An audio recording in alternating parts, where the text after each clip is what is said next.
Hello everyone and welcome to The Build Show.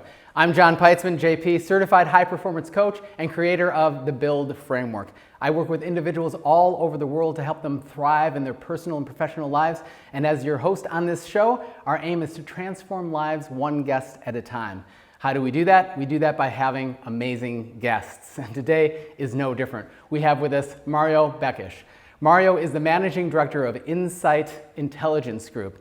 He is the former investigative section head of security for the Croatian government, having operated out of the Croatian embassy in Australia, and has over 30 years experience in conducting various types of investigations across the government and corporate sectors. In addition to his extensive investigative experience, Mario has also served over 1,700 consecutive combat days and has been a part of the security department at the Ministry of Defense. Mario has published several books on the topics of human intelligence, investigative techniques, and a host of other related subject matters. It's my privilege to have him with us here today. I've been very excited about having this conversation. Mario, welcome to the Build Show. Thank you, John, for having me today. Yes. And thank you for sending me your book because, as much as I read about you, but reading your book was a true indulgence for my brain. And, I'm very grateful for being today with you. Oh, well, thank you so much. Yeah. And tell us a little bit before we dive into the Build Framework, just about your journey and your experience and what you're excited about right now as we sit here today. First of all, in this time of the COVID, I'm very grateful to see the humans. And yes. First of all, to talk to you because, I have the true privilege. Not just indulgence for my brain, but privilege to talk. To other people about yourself. And, everybody was telling me the great things about you. But when I read your book, that was the highlight of everything. Being today with you in studio, it's amazing. It's an amazing experience. And thank you for having me again. As for me, my journey, today I can share with the broader audience about something I never planned. I was 14 years old when I was being blessed. Now I can say blessed. My parents kicked me out on Christmas Eve. They told me you can't stay with us, so you leave the home. This is at 14 years old? Yeah, and wow. I was lucky enough that my grandfather was a high position official in the police, so he took me over, and he was my mentor sort of, and he's the person who actually shaped my life. And then unfortunately, you start developing your skills, as a young teenager, and I was a quite active teenager. I loved to fight. School was for me was unknown. I must say that one. But being under my grandfather umbrella and the supervision continuously, just with the eyes, was up on more respect towards him.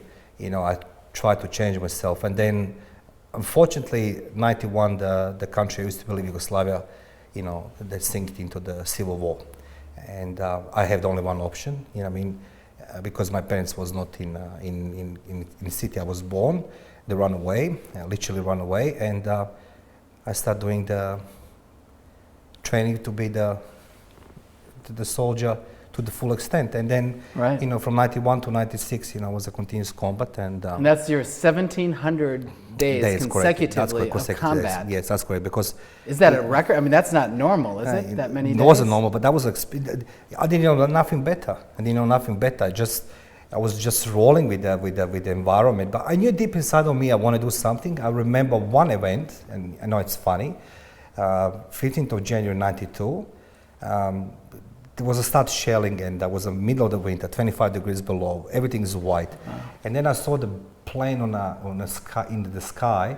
That hot air behind the plane, and some guys that watching Banca TV. There was a commercial, some girls in a bikini, right? Eating McDonald's in Ibiza. So this plane goes in Ibiza. One day I'm gonna go in Ibiza, which I didn't know. The 7 years later, I'll be on a plane to Australia because my career was ending in defense, and as it used to be, before it was a sort of strategy. Government will usually use younger qualified personnel to go into different departments. Right.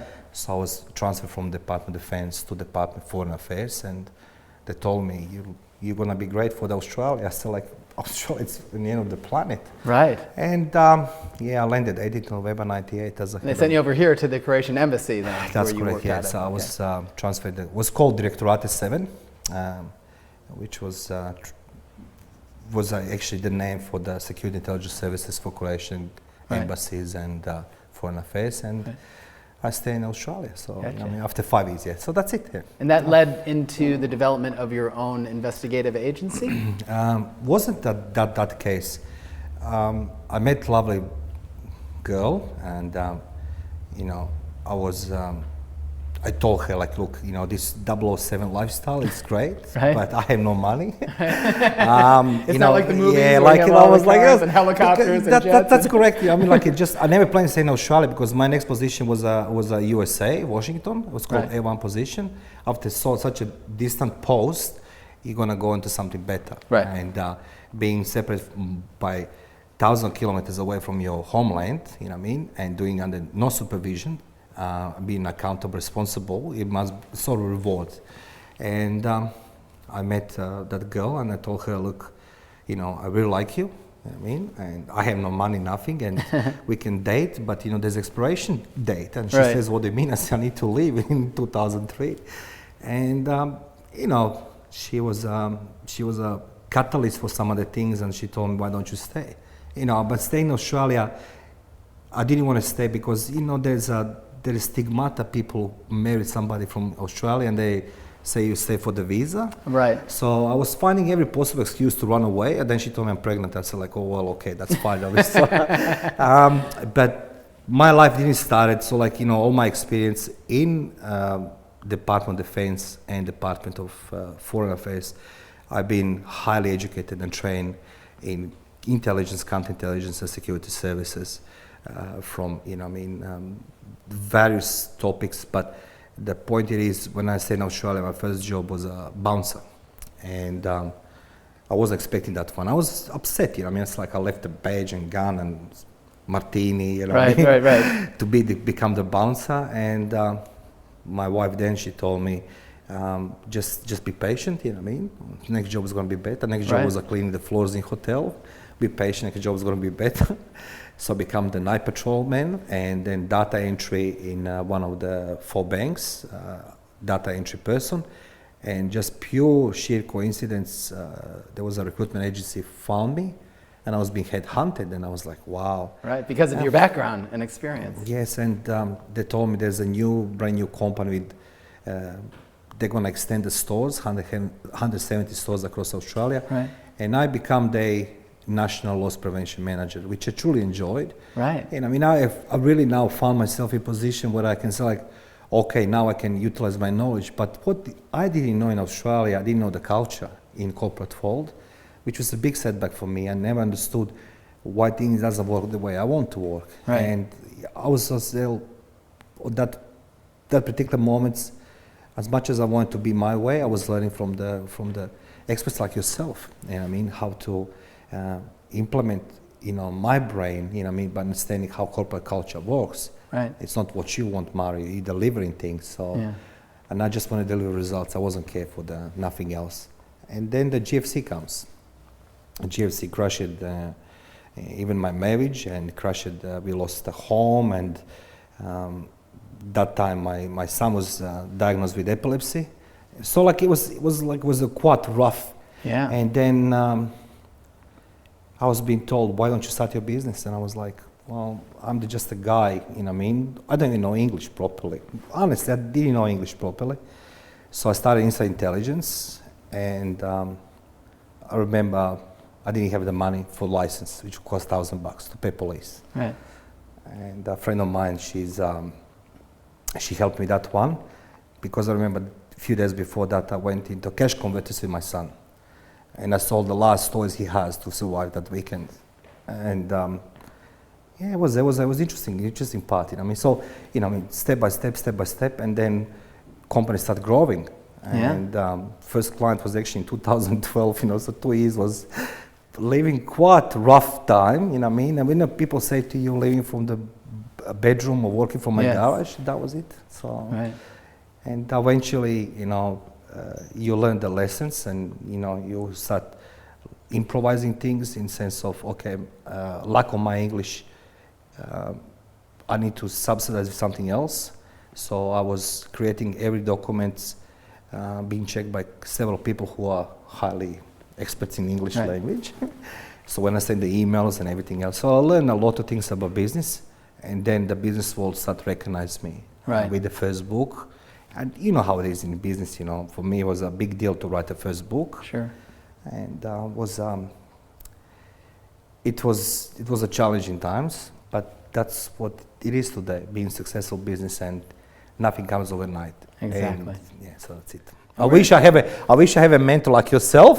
I must say, truly, I would like to, because I said when I read your book and I said like, there's the points there, very simple written, because you know when I talk to my son, you know he's a Aussie, oi oi oi. I can't understand him half what he says, and I said to him, talk to me like I'm 5 years old, and he's looking like, what do you mean? I said, I can't understand everything in English. It's just a joke.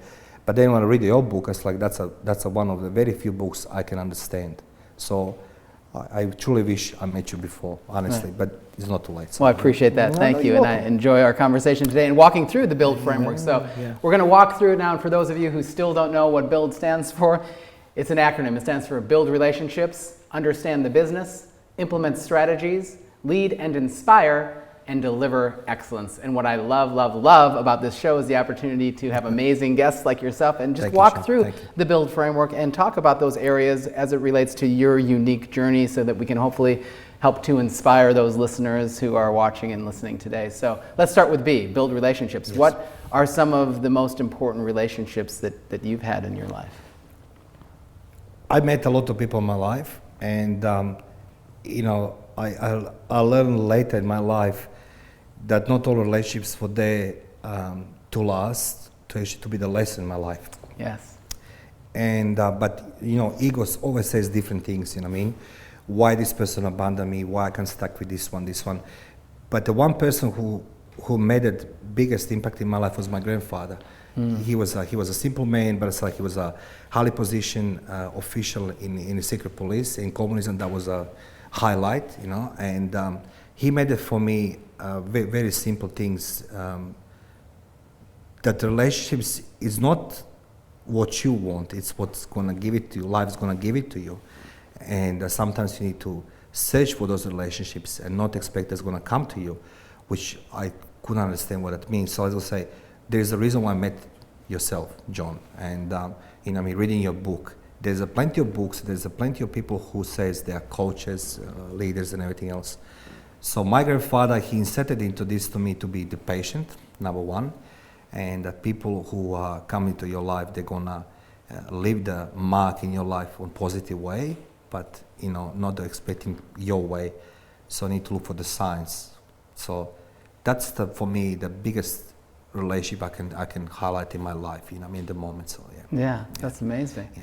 And when we lead from B then to U, which is understand the business, clearly you have a lot of understanding of the business throughout now, your yes, years. but if you asked me 5 years ago, look, it's understanding business. It's first of all, my suggestion, everybody who runs the business, you know, there's expression, you need to be hungry for the business, yes. For the success. I say you need to starve. Literally need to starve. Right, not be hungry, but starve. Yes, literally. Write that down. Yeah. Starve for your business. Yeah, literally starve. I have no choice. I could wait GFC sort of, you know, goes there. But I was hungry. I was starving for something mine, because the decision for me was, I have knowledge experience, and will I this knowledge experience always utilize in corporate world, or I can make the different impact on my clients. So understanding business for me was delivering just outcomes, but it wasn't. First of all, I need to learn what the client wants. And it's not, again, what my grandfather told me. It's not what you want, it's what they want. Understanding the business. And understand the business. And I need to understand the need of the client. You know, not all my services are matched for everybody in the business. Sure. So I need to understand my client's needs. And when I understood what they want, I will tailor my product and services for their needs, instead of forcing client, you need to buy from me, I don't know, this type of investigation. Right. They will come to me and say, Mario, we have the precisely this and this. I was fortunate enough that my services are needed across various industries. Yes. And I could tailor all my experience and knowledge into something, but based on understanding what they want. Because clients doesn't engage you for the purpose just to solve some problem or some crime or some investigation to be completed. They want to have that long-lasting relationship. Right. So I need to spend much more time to understand not just what the needs they are, but I must understand how in future they're gonna work with me, and would they need more of my services or less. And I need to understand the market. That was another thing it is. How you present yourself on the market, because reflection of my work is a reflection of my client's position status on the market. And if I'm delivering mediocre results, or if I come in the shorts and I don't know, flip-flops, there will not be, there'll be repercussions, because every my word my client can take on the court, present on the court, is going to be a reflection of them, my work, and I need to understand how the best possible I can provide not just results, but perform for them as well, and before even they call me, that I provide them with something else. Right. Yeah. So instead of they calling me, asking me for things, I will deliver the results, but must understand, and that takes time. Doesn't go one lunch, one coffee. It's a long-lasting relationship. And I love how that understanding is built upon the relationships you have, and the more you understand, you're basing that upon those relationships, Yes. and you're getting deeper relationships, and you're getting to know them better. That's right. Yeah. So I do believe that once in the business, it's about client. Yeah. Client will pay your invoice once or 100 times. It will pay you once and then will see you again. That's mean, okay, I use you now, never again. So every time when I will go to the client, and please don't laugh, right? I didn't know nothing about marketing strategy. I didn't know nothing. I just want to prove myself capabilities. So I will go to the CEOs and GMs and come in the boardroom, and the whole smart people like yourself, highly educated and everything else. And I will say, okay, who is the guy who is write the checks, this person? And I will say, like, John, you tell me how I can make a king in your organization. And if my service is not good, please, you can go in public and tarnish my reputation. People say, like, excuse me? So, like, what do you mean? That's like, but that's the only way I can explain my position to you, that I can deliver results. But you tell me how to be king, and people will look at me like, what is? That was my marketing, but they like this because nobody, no one was doing it. It was unique. Yeah, well, like I'm creative. Like, so, and then it's like, okay, sit here. Do you know what we do? I know from website. Mario will tell you what we do here. And then that understanding deeper and deeper levels, the relationship with the day providers, with their suppliers, with their clients, and so on. It's like it's a vast network to understand. Yes. But if you want to understand what client wants, it's not hard to deliver the results. Right. But you need to listen what the client says. You have to listen. Now you need to listen. You need to have a rapport with them, and not just call when you need something. Yes. From time to time, you need to send a chocolate and the take for coffee, and ask them, how's your family? Right. And that gives you more understanding how they feel, how they want. Yeah. Well, because you're authentically building that relationship. Yes. And I didn't know how to do different, John. I didn't have your book. I didn't know the mentors. So it's like, okay, I'm going to run inside, and I'm going to run, but I was like, what am I going to say now, seeing the first-time person? And I will say, like, you tell me how I can make a king in your organization, regardless of male or female executive. And they will sort of like it, and I will say it. If I don't deliver what I'm promising, feel free to destroy my reputation, my name. Right. Putting it all out on the table. Yeah.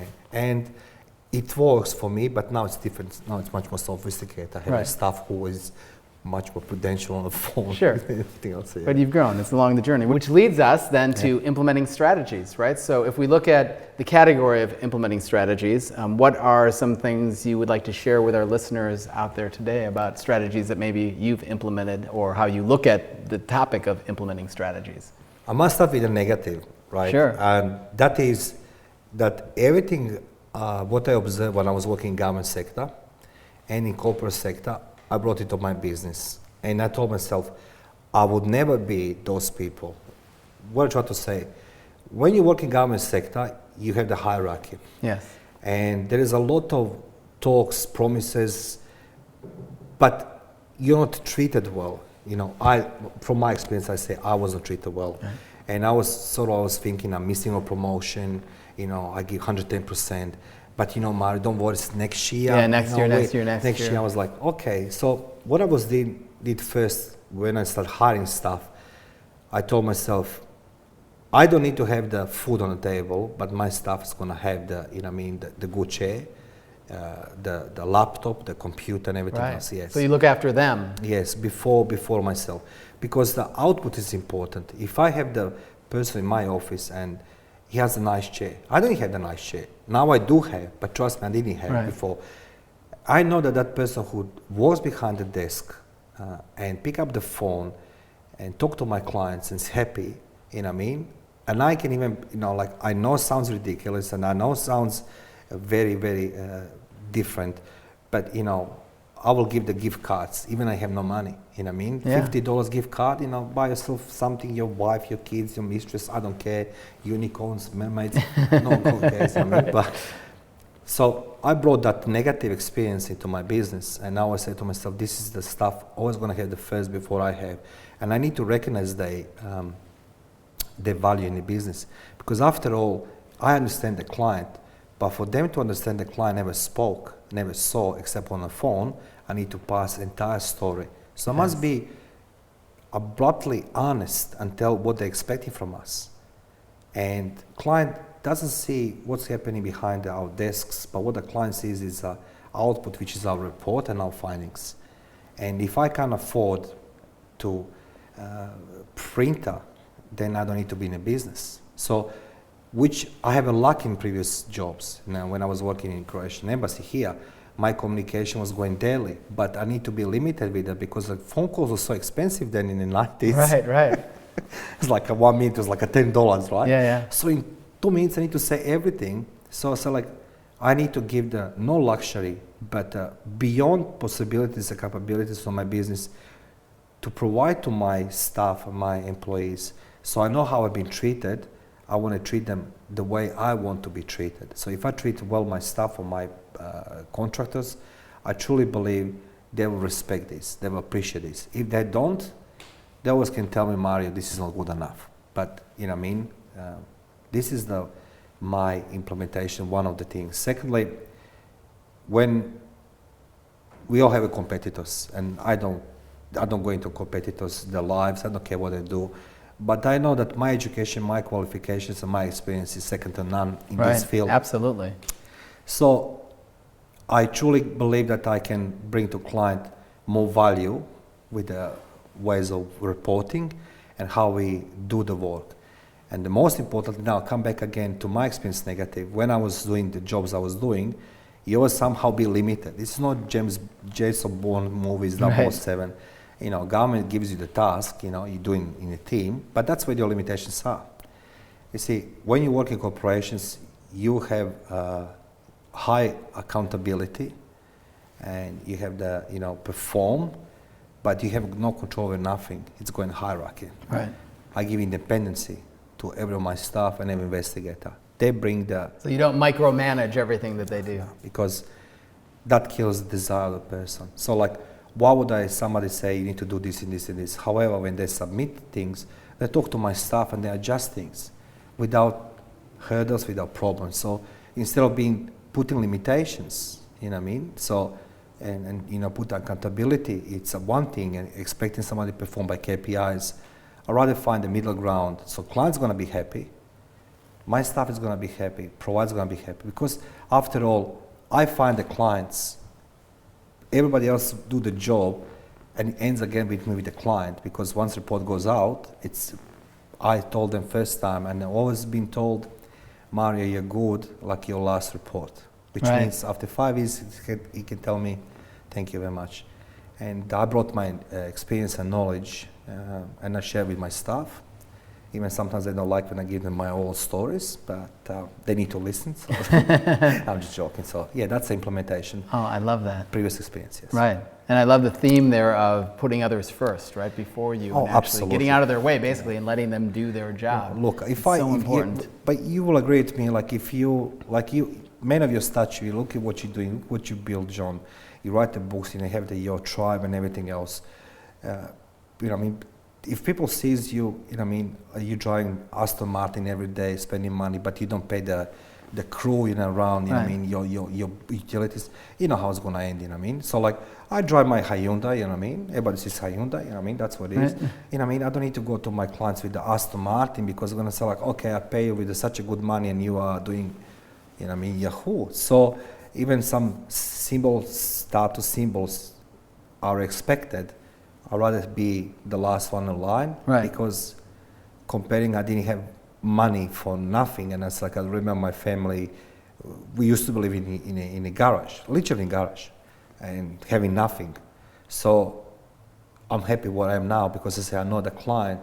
If he's happy and I know he's happy, it's going to give me more work. Yes. So everybody's paid. I get good results. That's my reward. And at the end of the day, I don't need to worry anymore for my dieting. You know, I mean, I can eat so. And that leads us right into L, which is lead and inspire. So how do you lead and inspire every day? Funny enough, I never heard so often word leader or leadership like past 5 years. And I tell you the one story. When I come in position to be the leader, so the leadership role, let's just say in a combat situation, in military, it's given to you based on your experience, your knowledge, your performance, but as well how's your relationship goes with your peers. Sometimes it's been enforced by the hierarchy. You're going to become the commanding officer, NCO. And I do remember we used to have the booklets which were given to us to calculate what will happen if it was outcome happens, someone loses a life. So you need to calculate this, and that's hard, you know what I mean, to say, I'm going to have a 10%, 5%, which is unacceptable, right? And past few years, I'm hearing a lot about leaders and leadership, but this is not a job title. It's a 24/7 job. So, for example, like yourself, you know what I mean, you have a lot of followers of yourself. You know what I mean, you're not available for them from 8 a.m. to 10 a.m. You're available to them when they need you.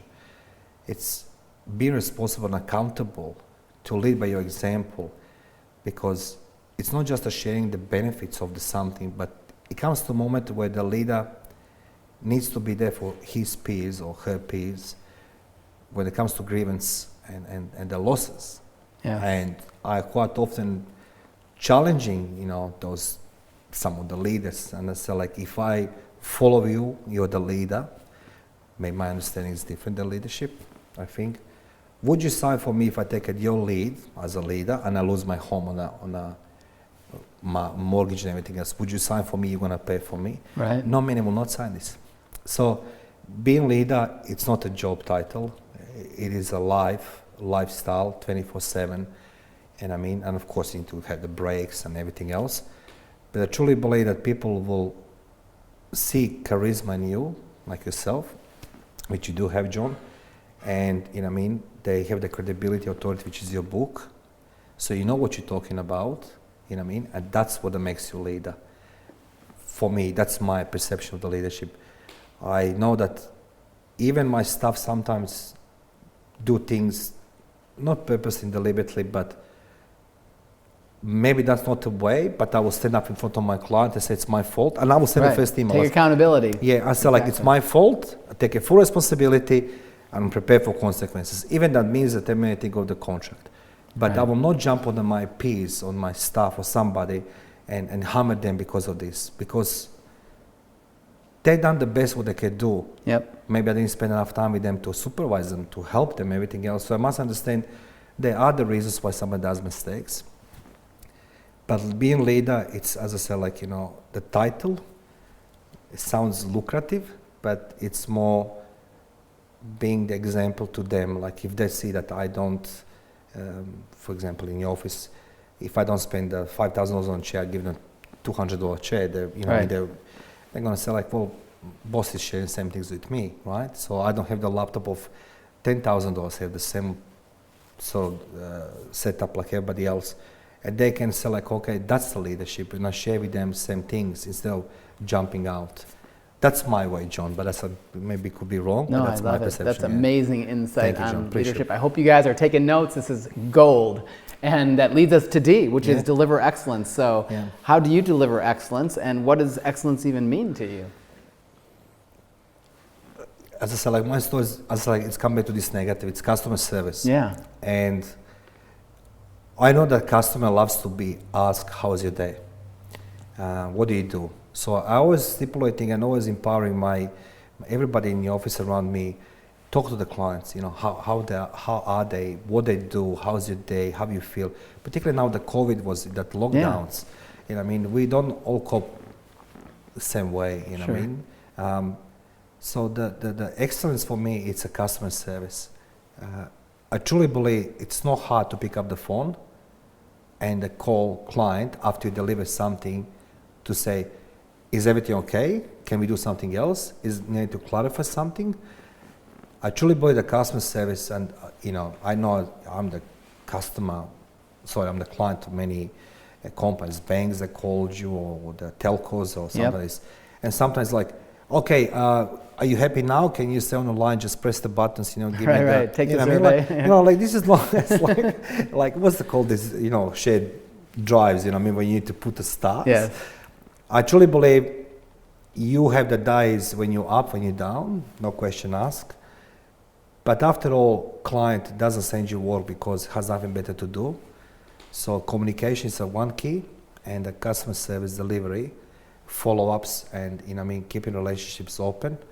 So that communication, it's like a package. From the moment we receive the work to the moment we send the work, it doesn't end. It's go beyond this. Yes. So that's I seeing again negativity I saw in my previous lives, where everything ends.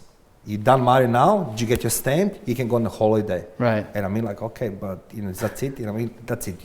Go home. Right. So I always say to my staff, take the pride. You don't need to wait for my approval. Just pick up the phone. Talk about weather, whatever it is. People love to talk to people. But the results are on the paper, so clarify the client through communications. Are they happy with the findings? If not, return, let's go redo it before the closing time. It's a continuing journey. Love that. And love how that loops back then to building relationships, because that's what you're talking about. Yes, delivering correct. excellence Yes, is going that's back to B again and Yes. doing the whole cycle again. That's we call it correct. centrifugal looping in the book, as you know. So that's amazing. How about any final thoughts or words of wisdom that we haven't shared yet that you'd like to share with our listeners here today? John, there is so many great quotes, and there's many inspirational leaders like yourself. I don't have the best quotes, but it's like, if you want to do something, do it, right? There is a two sayings or quotes I'm using. One's called amor fati, one is memento mori, and they're both being used by Stoics. Where Julius Caesar has a whisperer, and he was, doesn't go beyond, his powers and everything else. Whisperer will tell him memento mori, which means after all, we're all mortals. We're all gonna die, right? Right. And so accept the fate, which is amor fati. So take the faith or leap of faith. If you want to do something, then don't have the plan B, plan C. Listen to yourself, and most importantly, I'll say to our audience, talk to John. His book, you're gonna love it. I truly love it. This one.